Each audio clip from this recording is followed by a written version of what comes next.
وزیر اعظم عمران خان کی جانب سے وزیر خزانہ شوکت ترین کو سینیٹر منتخب کرنے کا وعدہ پورا نہ ہو سکنے کے بعد اب ترین کی تنزلی کرتے ہوئے مشیر خزانہ بنا دیا گیا ہے اور اس خدشے کا اظہار کیا جا رہا ہے کہ شاید شوکت ترین مشیر خزانہ کے عہدے سے بھی مستعفی ہو جائیں۔ اگر ایسا ہوا تو ایک حکومت کے دوران 5 وزرائے خزانہ کے فارغ ہونے کا ایک نیا قومی ریکارڈ قائم ہو جائے گا۔ بطور وزیر خزانہ شوکت ترین کی 6 ماہ کی مدت مکمل ہونے کے بعد انہیں وزیر اعظم عمران خان کا مشیر مقرر کرنے کا نوٹیفیکیشن جاری کر دیا گیا ہے۔ نوٹیفیکیشن کے مطابق شوکت ترین کا عہدہ وفاقی وزیر کے برابر ہوگا۔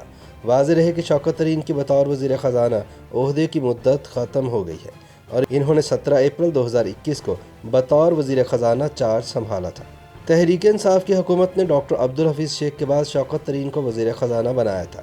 چونکہ شوکت ترین منتخب رکن اسمبلی نہیں، اس لیے وہ زیادہ سے زیادہ 6 ماہ تک ہی اس عہدے پر براجمان رہ سکتے تھے۔ ان کی یہ مدت مکمل ہوئی تو اب انہیں مشیر کا درجہ دے دیا گیا ہے۔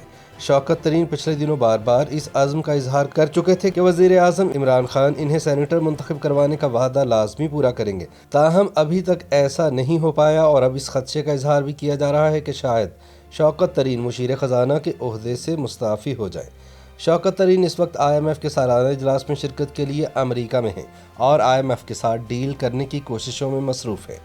وزیر خزانہ ہوتے ہوئے شوکت ترین اہم ترین فیصلے لینے کے مجاز تھے، مگر اب مشیر بننے کے بعد ان کے اختیارات محدود ہو گئے ہیں۔ اب ترین کمیٹیوں کے اجلاس کی سربراہی نہیں کر سکیں گے، جس سے کئی اہم فیصلے تاخیر کا شکار ہو سکتے ہیں۔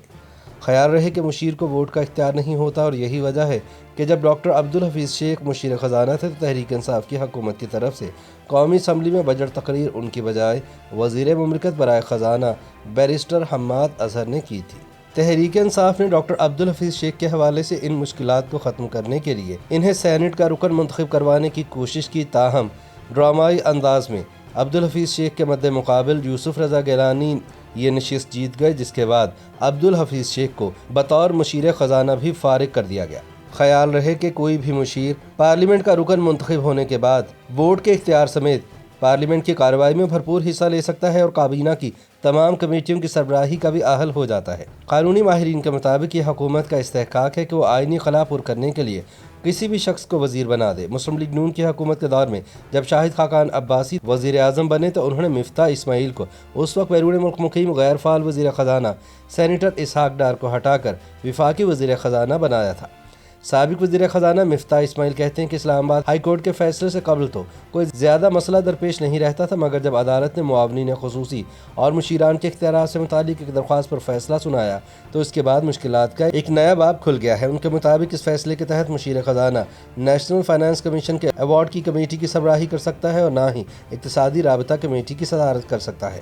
مفتاح اسماعیل کے مطابق تمام اہم معاشی فیصلے NFC اور ECC میں ہوتے ہیں، تو ایسے میں جب شوکت ترین ان کمیٹیوں کی صدارت نہیں کر سکیں گے تو پھر اس کا حکومت اور معیشت دونوں پر اثر تو پڑے گا۔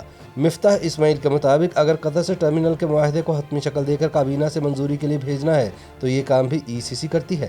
ایک سوال کے جواب میں مفتاح اسماعیل نے کہا کہ شوکت ترین کی جگہ کوئی اور حکومتی رکن ان کمیٹیوں کی صدارت کر سکے گا، مگر جس پر حکومت کا انحصار ہے وہ اس عمل سے باہر رہ جائے گا۔